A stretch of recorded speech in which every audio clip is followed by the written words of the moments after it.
മഹത്വത്തിൻ സാന്നിധ്യം, ദൈവവചനത്തിൻ അഭിഷേകം, മഹിമയിൽ വാണിടും യേശു കർത്താവിന്റെ സാന്നിധ്യം.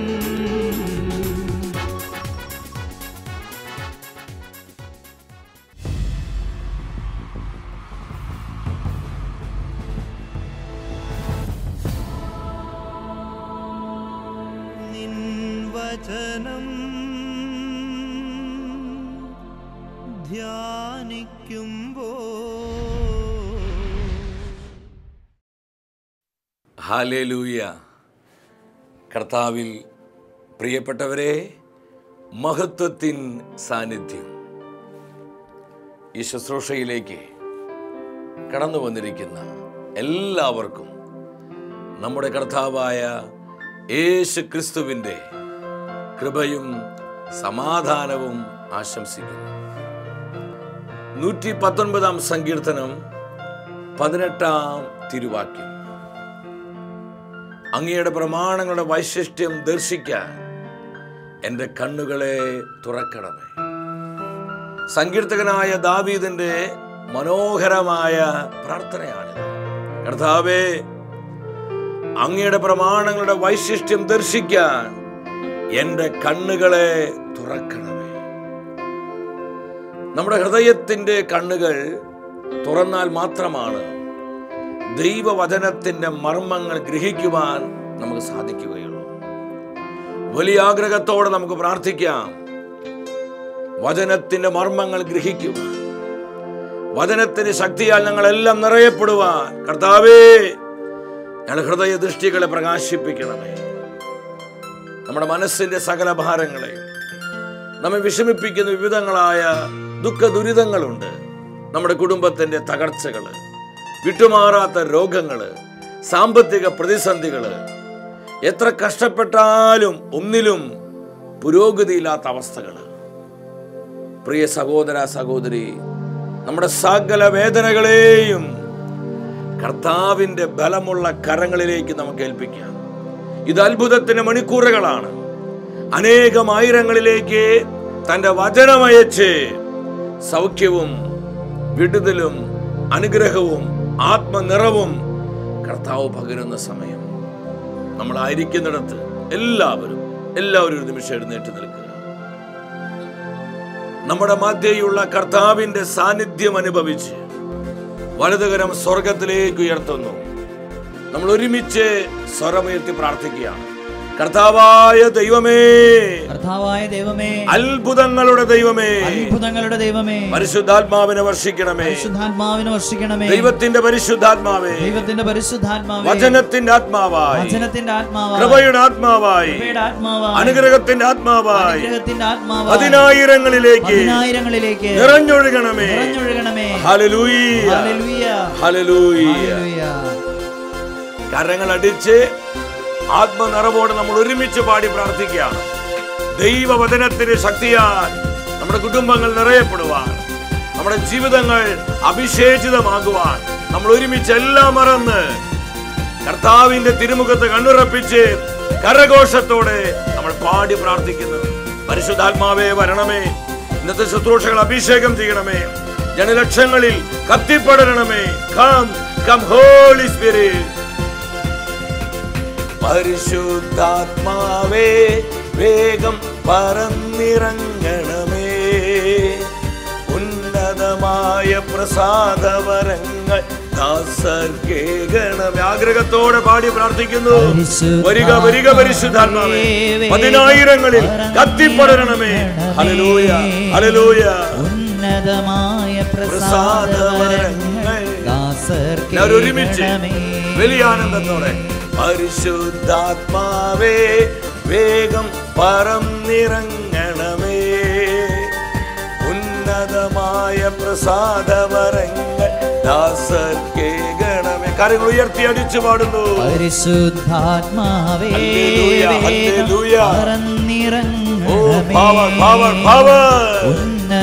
കുടുംബങ്ങളെ കൂട്ടായ്മകളെ അഭിഷേകം ചെയ്യണമേ. ഉന്നതമായ പ്രസാദവരങ്ങൾ ദാസർക്കേകണമേ. കരങ്ങൾ താഴ്ത്തിയടിച്ച് ഉന്നതമായ കൃപ പകരണമേ. ദാസർക്കേകണമേ, ദാസർക്കേകണമേ. ഇരു കരങ്ങളും സ്വർഗത്തിലേക്ക് ഉയർത്തി ഇടിമുഴക്കത്തിന്റെ ശക്തിയോടെ പെരുവെള്ളത്തിന് ഇരുമ്പലോടെ ജീവിക്കുന്ന കർത്താവിന്റെ നാമം വിളിച്ച് നമ്മൾ സ്തുതിച്ചു പ്രാർത്ഥിക്കുന്നു. യേശുവേ, അത്ഭുതങ്ങളുടെ ദൈവമേ, വചനമയച്ച് 10,000 ശക്തിപ്പെടുത്തണമേ. ഹല്ലേലൂയ, ഹല്ലേലൂയ. പരിശുദ്ധാത്മാവേ, വചനത്തിന്റെ ആത്മാവായി ജനലക്ഷങ്ങളിൽ കത്തിപ്പെടണമേ. പാപക്കെട്ടുകള്, ശാപനുഖങ്ങള്, രോഗബന്ധനങ്ങള് ദൈവവചനത്തിന്റെ അത്ഭുത ശക്തിയാൽ നിർവീര്യമാകട്ടെ. ഹല്ലേലൂയ, ഹല്ലേലൂയ, ഹല്ലേലൂയ. വരിക പരിശുദ്ധാത്മാവേ, കഠിന ഹൃദയങ്ങളെ തുറക്കണമേ. കർത്താവിന്റെ വചനത്തിനായി കുടുംബങ്ങൾ ഒരുക്കണമേ. സമൂഹങ്ങളെ വിശുദ്ധീകരിക്കണമേ. ഹല്ലേലൂയ, ഹല്ലേലൂയ, ഹല്ലേലൂയ. പരിശുദ്ധാത്മാവേ, എല്ലാവിധ പൈശാചിക ആധിപത്യ അധികാര ശക്തികളെയും വചന ശക്തിയാൽ നിർവീര്യമാക്കണമേ. Gloria, Gloria, Gloria. ഈ ശുശ്രൂഷയിൽ ആഗ്രഹത്തോടെ പ്രാർത്ഥിച്ചുകൊണ്ടിരിക്കുന്ന 10,000 മേൽ കൃപ വർഷിക്കണമേ. ഓരോ വ്യക്തിയുടെ നിയോഗത്തെ കർത്താവേ അവിടുന്ന് അനുഗ്രഹിക്കണമേ. അവിടുത്തെ കരുത്തുറ്റ കരങ്ങൾ നീട്ടി ഞങ്ങൾ എല്ലാവരെയും ആശീർവദിക്കണമേ. Bless, bless Lord. നമ്മുടെ കുടുംബങ്ങളിലേക്ക് കർത്താവിന്റെ മഹത്വം ഇറങ്ങി വരുന്ന സമയമാണ്. ദൈവ തേജസ്സിനാൽ നമ്മളെല്ലാം പ്രകാശിതരാവുകയാണ്. കർത്താവിന്റെ കൃപയുടെ സമൃദ്ധിയിൽ പങ്കുപറ്റിക്കൊണ്ട് നിങ്ങളെല്ലാവരും പരസ്പരം കരങ്ങൾ കോർത്ത് പിടിച്ച് കർത്താവിന്റെ വചനത്തിന്റെ മാധുര്യം അനുഭവിച്ച് ദൈവവചന ശക്തിയാൽ നമ്മളെല്ലാം നിറയപ്പെടുവാൻ നമ്മൾ ഒരുമിച്ച് ഒരിക്കൽ കൂടെ പാടി പ്രാർത്ഥിക്കുന്നു. നിൻ വചനം ധ്യാനിക്കുമ്പോൾ എൻ ഹൃദയം ആനന്ദിക്കും. കൂരിരുളിൻ താഴ്വരയിൽ ദീപമതായി നിൻ മൊഴികൾ.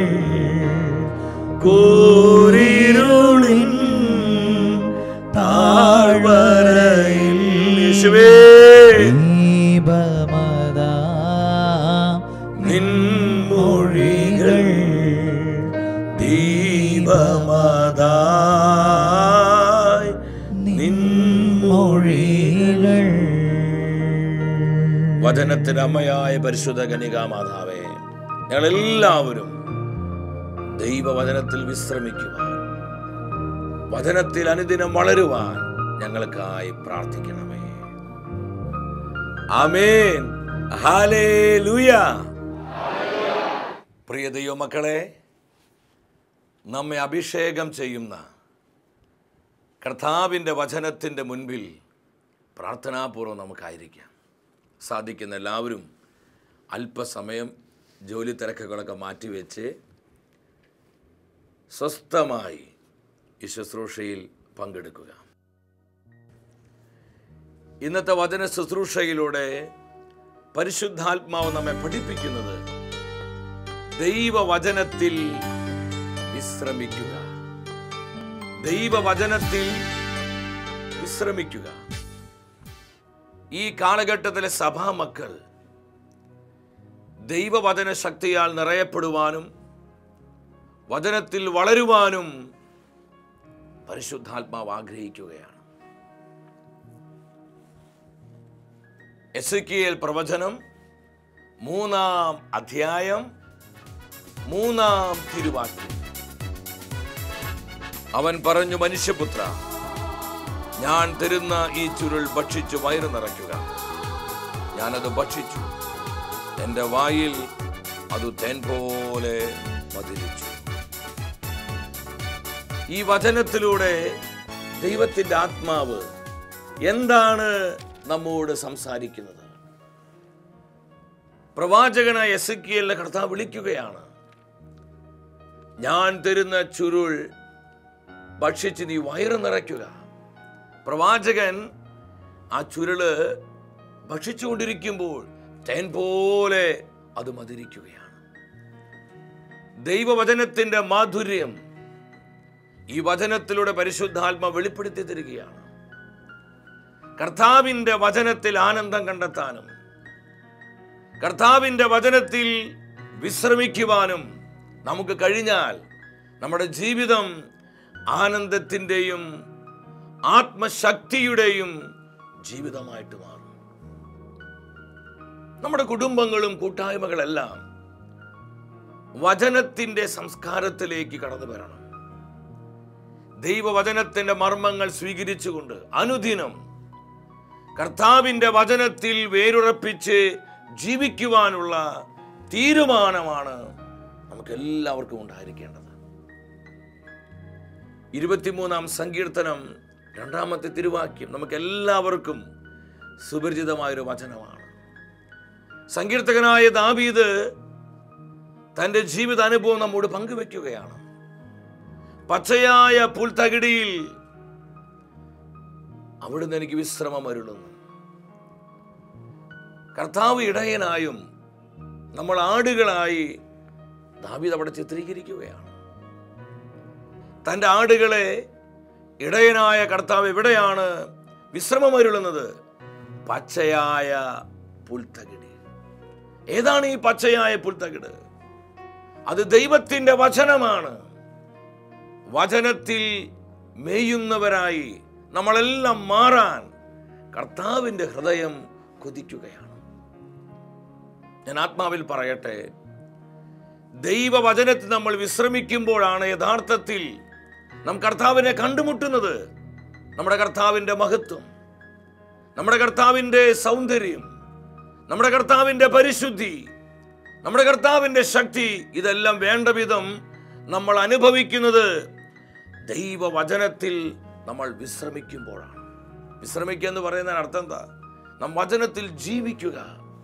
കർത്താവിൻ്റെ വചനം നമുക്കൊരു ലഹരിയായി മാറണം. വെളിപാടിന്റെ പുസ്തകം 7-ാം അധ്യായം 17-ാമത്തെ തിരുവാക്യം. സിംഹാസനത്തിന്റെ മധ്യേ ഇരിക്കുന്ന കുഞ്ഞാട് അവരെ മേയ്ക്കും, ജീവജലത്തിന്റെ ഉറവകളിലേക്ക് അവരെ നയിക്കും. കുഞ്ഞാട് അവരെ മേയ്ക്കും, ജീവജലത്തിന്റെ ഉറവകളിലേക്ക് നയിക്കുകയാണ്. നമുക്ക് എന്തെല്ലാം ആവശ്യമായിട്ടുണ്ടോ അതെല്ലാം കർത്താവിൻ്റെ വചനത്തിലുണ്ട്. പ്രിയ സഹോദര സഹോദരി, നിനക്ക് സൗഖ്യമാണോ വേണ്ടത്? നിനക്ക് അനുഗ്രഹമാണോ വേണ്ടത്? ജീവിതത്തിൽ സമാധാനവും പ്രത്യാശയാണോ വേണ്ടത്? നമുക്ക് വേണ്ട സകല ആത്മീയമായ നന്മകളും ഭൗതികമായ അനുഗ്രഹങ്ങളും കർത്താവിൻ്റെ വചനത്തിലുണ്ട്. ആരെല്ലാം ദൈവവചനത്തിൽ വിശ്രമിക്കുവാൻ ആഗ്രഹിക്കുന്നു അവരെല്ലാം ഈ അനുഗ്രഹങ്ങൾ സ്വന്തമാക്കുകയാണ്. ഉത്തമഗീത പുസ്തകം 1-ാം അധ്യായം 16-ാമത്തെ വാക്യം. അവിടെ മണവാട്ടിയായ സഭ തൻ്റെ ആത്മമണവാളനായ കർത്താവിനോട് പറയുന്ന മനോഹരമായൊരു തിരുവാക്യമുണ്ട്. നമ്മുടെ ശയ്യാതലം ഹരിത മനോഹരമാണ്. നമ്മുടെ കിടക്ക അത് ഹരിത മനോഹരമാണ്.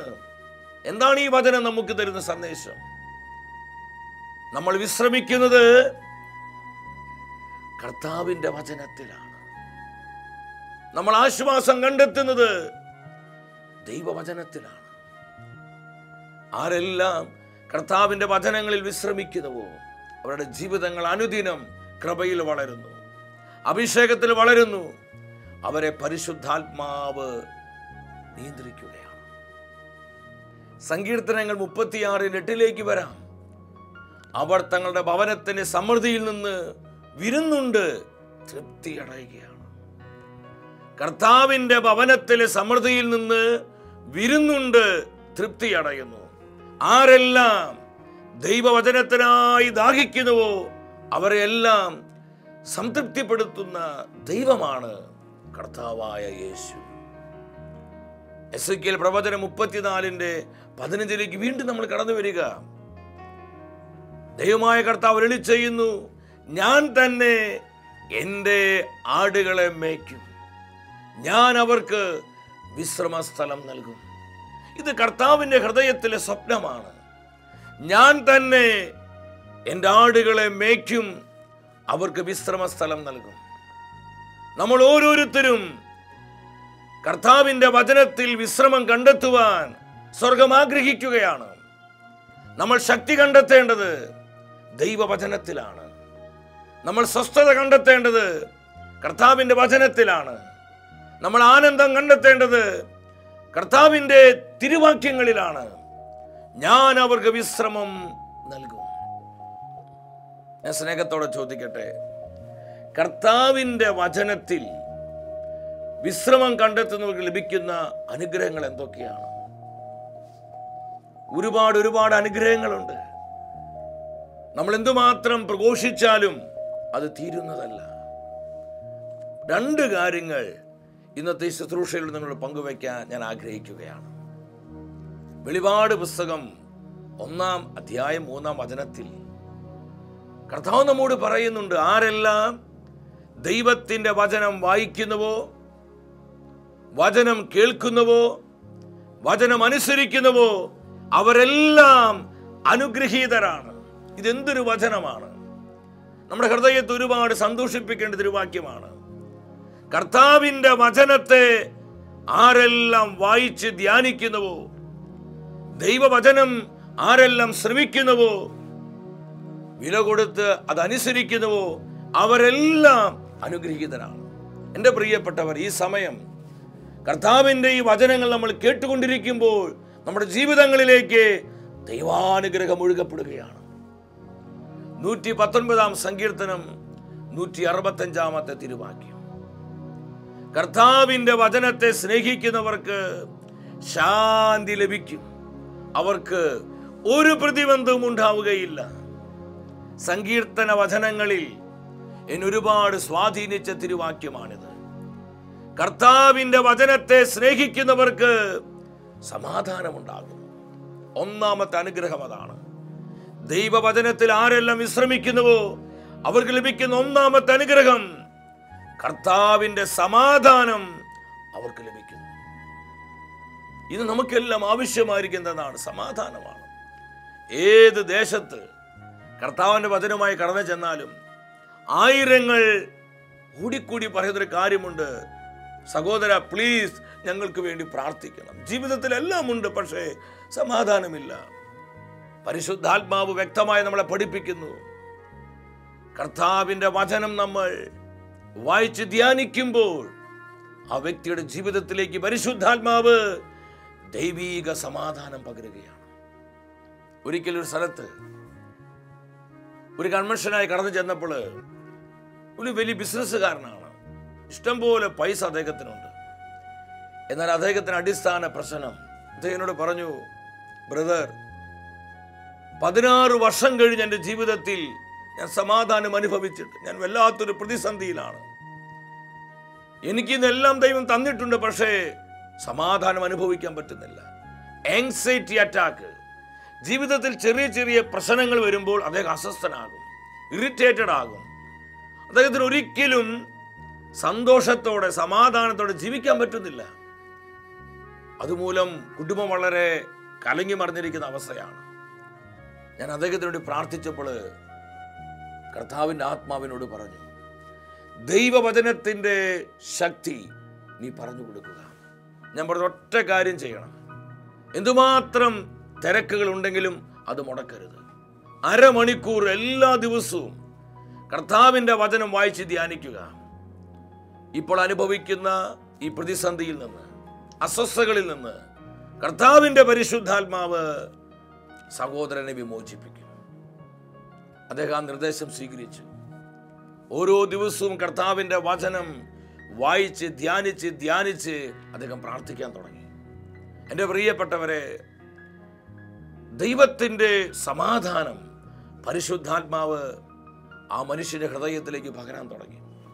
പയ്യെ ഈ ആങ്സൈറ്റി അറ്റാക്കിൽ നിന്ന്, ചെറിയ ചെറിയ പ്രതിസന്ധികൾ വരുമ്പോൾ താൻ അനുഭവിക്കുന്ന അസ്വസ്ഥതകളിൽ നിന്ന്, ആകുലതകളിൽ നിന്ന് കർത്താവ് അദ്ദേഹത്തെ വിമോചിപ്പിക്കുകയാണ്. പ്രത്യാശയുടെ സമാധാനത്തിന് ജീവിതം നയിക്കാൻ സ്വർഗം അദ്ദേഹത്തിന് കൃപ കൊടുത്തു.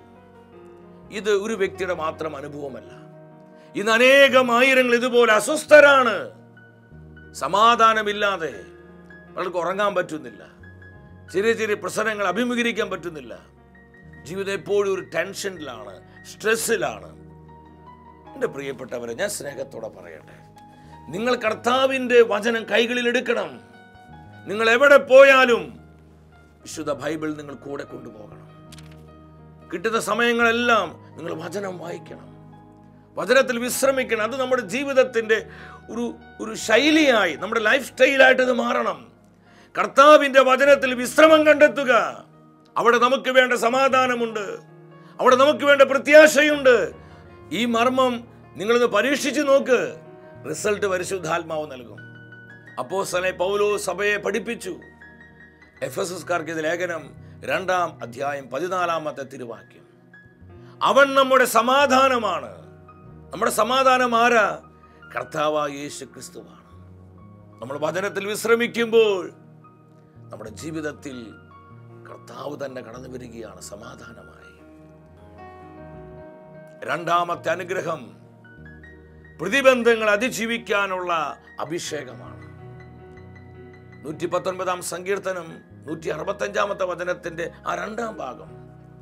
ഒരു പ്രതിബന്ധവും അവർക്ക് ഉണ്ടാവുകയില്ല കർത്താവിന്റെ വചനത്തെ സ്നേഹിക്കുന്നവർക്ക്. എന്താണ് ഇതിന്റെ അർത്ഥം? പ്രതിബന്ധങ്ങൾ ഉണ്ടാവുകയില്ല എന്നല്ല. പ്രതിബന്ധങ്ങളും പ്രതികൂലങ്ങളും ഉണ്ടായാലും അവർ അസ്വസ്ഥരാവുകയില്ല. കാരണം അവർക്കറിയാം ഈ പ്രതിസന്ധികൾ എങ്ങനെയാണ് കർത്താവ് കൈകാര്യം ചെയ്യാൻ പോകുന്നതെന്ന്. ഈ വചനം നിങ്ങളുമായി പങ്കുവെക്കുമ്പോൾ മറ്റൊരു സംഭവം ഞാൻ ഓർക്കുകയാണ്. പസഫിക് സമുദ്രത്തിന്റെ അങ്ങേ അറ്റത്ത് ഇക്വഡോർ എന്ന് പറയുന്ന ദേശത്ത് ഔക്ക ഗോത്രവടക്കക്കാരുടെ ഇടയിൽ കർത്താവിന്റെ സുവിശേഷം അറിയിക്കാൻ ജിം ഏലിയാട്ട് എന്ന് പറയുന്ന ഒരു മിഷണറി കടന്നു ചെല്ലുകയാണ്.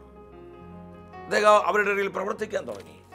നാളുകൾ കഴിഞ്ഞപ്പോൾ ആ ഗോത്ര തലവൻ ഏതാനും ആളുകളുമായി വന്ന് ഈ മിഷണറിയോട് പറഞ്ഞു, നിന്നെയും നിന്റെ ഭവനത്തെയും ചുട്ടരിച്ച് കൊല്ലാനാണ് ഞങ്ങൾ വന്നിരിക്കുന്നത്. അവരുടെ കയ്യിൽ തീപന്തങ്ങളുണ്ട്, മാരകമായ ആയുധങ്ങളുണ്ട്. അവർ വിളിച്ചു പറഞ്ഞു, നിനക്ക് രക്ഷയില്ല, നിന്നെ തീ വെച്ച് ഞങ്ങൾ കൊല്ലാൻ പോവാണ്. അദ്ദേഹം പറഞ്ഞു, ഒരു 5 മിനിറ്റ് സമയം എനിക്ക് തരണം.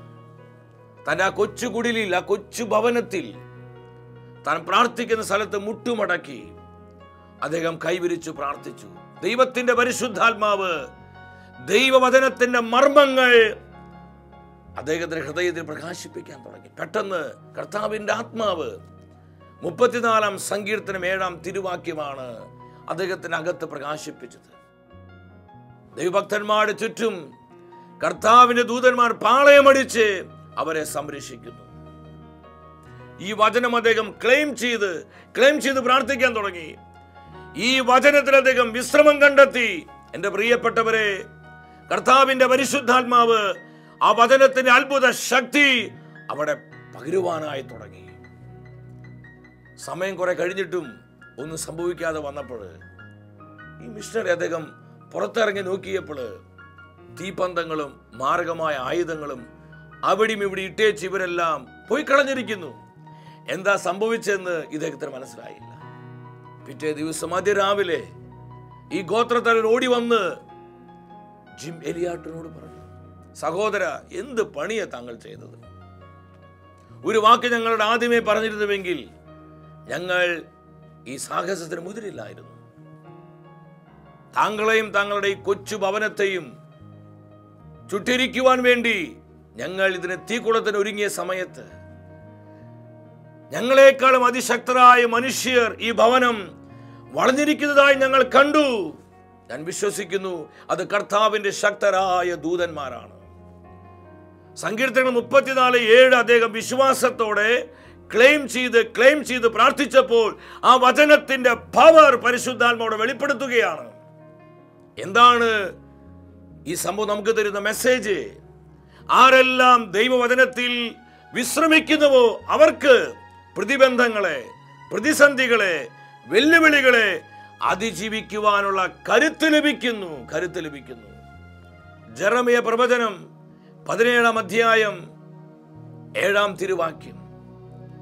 വേനൽക്കാലത്തെ അത് ഭയപ്പെടുന്നില്ല. ആരെല്ലാം കർത്താവിന്റെ വചനത്തിലേക്ക് വേരൂന്നിയിരിക്കുന്നുവോ, ആരെല്ലാം ദൈവവചനത്തിൽ വിശ്രമം കണ്ടെത്തുന്നുവോ അവർ വേനൽക്കാലത്തെ ഭയപ്പെടുന്നു. ഒരു പ്രതിസന്ധികളെ അവർ ഭയപ്പെടുന്നില്ല, ഒരു വെല്ലുവിളികളെ അവർ ഭയപ്പെടുന്നില്ല, ഒരു പ്രതിബന്ധത്തെ അവർ ഭയപ്പെടുന്നില്ല. കാരണം അവർക്കറിയാം ഈ പ്രതിസന്ധി എങ്ങനെയാണ് കർത്താവ് കൈകാര്യം ചെയ്യാൻ പോകുന്നതെന്ന്. എൻ്റെ പ്രിയപ്പെട്ടവരെ, എന്തുമാത്രം അനുഗ്രഹദായകമാണ് ദൈവത്തിൻ്റെ വചനം. നിങ്ങൾ ഇപ്പോൾ ഇവിടെ വെച്ചൊരു തീരുമാനമെടുക്കണം. അനുദിനം എല്ലാ ദിവസവും അരമണിക്കൂർ ഞാൻ കർത്താവിൻ്റെ വചനം വായിക്കും. എനിക്ക് എന്തുമാത്രം തിരക്കുകൾ ഉണ്ടെങ്കിലും, എനിക്ക് എന്തുമാത്രം ഉത്തരവാദിത്തങ്ങൾ ഉണ്ടെങ്കിലും ഒരു ദിവസം പോലും ഞാൻ മുടക്കുകയില്ല. എല്ലാ ദിവസവും ഞാൻ കർത്താവിൻ്റെ വചനം വായിച്ച് ധ്യാനിക്കും. ഞാൻ വചനത്തിൽ വിശ്രമം കണ്ടെത്തും. എൻ്റെ കർത്താവിൻ്റെ മഹത്വം അനുഭവിക്കാൻ, എൻ്റെ കർത്താവിൻ്റെ പരിശുദ്ധിയിൽ നിറയുവാൻ, എൻ്റെ കർത്താവിൻ്റെ തേജസ്സിനാൽ പ്രകാശിതമാകുവാൻ ഞാൻ എല്ലാ ദിവസവും വചനം വായിക്കും, ധ്യാനിക്കും. ഞാൻ ദൈവവചനത്തിൽ വിശ്രമിക്കും. ഈ ഒരു തീരുമാനം ആർക്കെല്ലാം ഉണ്ടോ അവരുടെ ജീവിതം അനുഗ്രഹമാക്കി കർത്താവ് മാറ്റും. അവരുടെ ജീവിതത്തെ ഒരു അത്ഭുതമാക്കി പരിശുദ്ധാത്മാവ് രൂപാന്തരപ്പെടുത്തും. എൻ്റെ സഹോദര സഹോദരി, കർത്താവ് ഇന്ന് നൽകിയ ഈ ദൂത് നിന്റെ ജീവിതത്തിലേക്ക് നീ ഏറ്റെടുക്കുക. ദൈവവചനത്തിന് മുമ്പിൽ കീഴ്പ്പെട്ടുകൊണ്ട് വചനത്തിന്റെ മാധുര്യം നമ്മുടെ ഹൃദയത്തിലേക്ക് ഏറ്റെടുത്തുകൊണ്ട് ആത്മശക്തിയുടെ ജീവിതം നമുക്ക് നയിക്കാം. വ്യക്തിപരമായ നമ്മുടെ നിയോഗങ്ങളെയും നമ്മുടെ കുടുംബത്തിന്റെ സകല ആവശ്യങ്ങളെയും നമ്മെ ഓരോരുത്തരെയും കർത്താവ് സമൃദ്ധമായി അനുഗ്രഹിക്കട്ടെ. നിത്യസ്നേഹത്താൽ എന്നെ സ്നേഹിച്ചു, നിത്യസ്നേഹത്താൽ എന്നെ സ്നേഹിച്ചു. ആരാധന ആരാധന യേശുവേ ആരാധന. തിരുവോസ്വരൂപനായി ദിവ്യകാരുണ്യമായി ഞങ്ങളുടെ മധ്യേ കടന്നു വന്ന സ്നേഹത്തെ ഓർത്ത് നന്ദി പറയുന്നു. ഇന്നത്തെ വചന ശുശ്രൂഷയിലൂടെ പരിശുദ്ധാത്മാവ് നമ്മളെ പഠിപ്പിച്ചു ദൈവവചനത്തിൽ വിശ്രമിക്കുക, കർത്താവിൻ്റെ വചനത്തിൻ്റെ ആനന്ദം അനുഭവിക്കുവാൻ, ദൈവവചന ശക്തിയാൽ നമ്മളെല്ലാം നിറയപ്പെടുവാൻ ഹൃദയം പൊട്ടി നമ്മൾ പ്രാർത്ഥിക്കുകയാണ്. അനുദിനം കർത്താവിൻ്റെ വചനത്തിൽ വളരുവാനുള്ള ആത്മനിറവിന് വേണ്ടി ഇരുകരങ്ങളും സ്വർഗത്തിലേക്ക് ഉയർത്തി നമുക്ക് പ്രാർത്ഥിക്കാം. കർത്താവ് വചനമയച്ച് അനേകം രോഗികളെ സുഖപ്പെടുത്തുന്ന സമയം, ദൈവവചനത്തിന്റെ ശക്തിയാൽ പാപ പൈശാചിക ആധിപത്യങ്ങളെ തകർക്കുന്ന സമയം, നമ്മുടെ കുടുംബങ്ങളിലേക്ക് വചനത്തിന്റെ അഭിഷേകം അഗ്നിയായി കത്തിപ്പടരുന്ന സമയം, എല്ലാം മറന്ന് ഇരുകരങ്ങളും സ്വർഗത്തിലേക്ക് ഉയർത്തി കർത്താവേ വചനം നൽകണമേ, വചനത്തിന്റെ ആത്മാവിനെ വർഷിക്കണമേ, വചനത്തിൽ ആനന്ദം കണ്ടെത്തുവാൻ, വചനത്തിൽ വിശ്രമം കണ്ടെത്തുവാൻ ഞങ്ങൾ ഏവരെയും അഭിഷേകം ചെയ്യണമേ പ്രാർത്ഥിച്ചുകൊണ്ട് സ്വരമുയർത്തി വിളിക്കുന്നു, യേശുവേ യേശുവേ എൻ ദൈവമേ നീ എന്നും മതിയായവൻ. യേശുവേ എൻ ദൈവമേ കർത്താവേ രോഗികളെ സൗഖ്യമാക്കണമേ, തകർന്ന ജീവിതങ്ങളെ ബലപ്പെടുത്തണമേ, പ്രത്യാശ നഷ്ടപ്പെട്ട ജീവിതങ്ങൾക്ക് പ്രത്യാശ പകരണമേ. വചന ശക്തിയാല്, വചന അഭിഷേകത്താല് ജനലക്ഷങ്ങളെ ഈ ആരാധന ശുശ്രൂഷയിലൂടെ അനുഗ്രഹിക്കണമേ. ഹല്ലേലൂയ, ഹല്ലേലൂയ, ഹല്ലേലൂയ. എന്നും വചനം വായിക്കുവാൻ, വചനത്തിൽ വളരുവാൻ കർത്താവേ ഞങ്ങളെ സഹായിക്കണമേ. അതിനാവശ്യമായ കൃപ നൽകണമേ. യേശുവേ നന്ദി, യേശുവേ സ്തുതി, യേശുവേ ആരാധന. ഹല്ലേലൂയ. അടുത്ത ആഴ്ചയിൽ ദൈവവചനത്തിൽ നമ്മൾ ധ്യാനിക്കുന്നത് സാക്ഷികളാകാൻ ലജ്ജിക്കരുത്.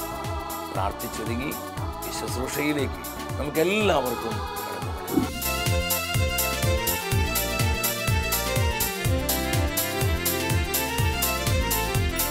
മഹത്വമേ മഹത്വമേ മഹത്വത്തിൻ രാജാവേ മഹത്വ